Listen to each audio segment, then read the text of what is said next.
కలలో అమ్మవారి పాదములను కళ్ళు తెరిచి చూస్తూ చెప్పినా, మీ ఎదురుగుండా అలా మూర్తుందనుకోండి, ఆవిడ పాదముల వంక చూస్తూ చెప్పినా, మనసులో ఆవిడ పాదములను చూస్తూ చెప్పగలిగిన, మానసికంగా కాంచీపురం వెళ్లి అమ్మవారి మూర్తిని దర్శనం చేసి బయటికొచ్చి ధ్వజం దగ్గర సాష్టాంగం చేశాననుకుని చెప్పినా, 9 గ్రహములు కూడా వ్యతిరేక ఫలితములను ఇవ్వకుండా జాగ్రత్త పడి జాతకుణ్ణి సంరక్షిస్తాయి అని చెప్తారు.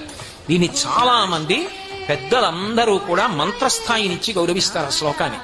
దధానో భాస్వత్తామృత నిలయో లోహిత వపు వినమ్రాణం సౌమ్యో గురురపి కవిత్వంచ కలయన్ గతౌ మందో గంగాధర మహిషి కామాక్షి భజతాం తమఃకేతుర్మాత తవ చరణ పద్మో విజయతే. అది ఆ శ్లోకం. తవ చరణ పద్మో విజయతే. అమ్మా, నీ పద్మములు నీ పాద పద్మములు సమస్త కాలముల యందు విజయమును పొందుగాక.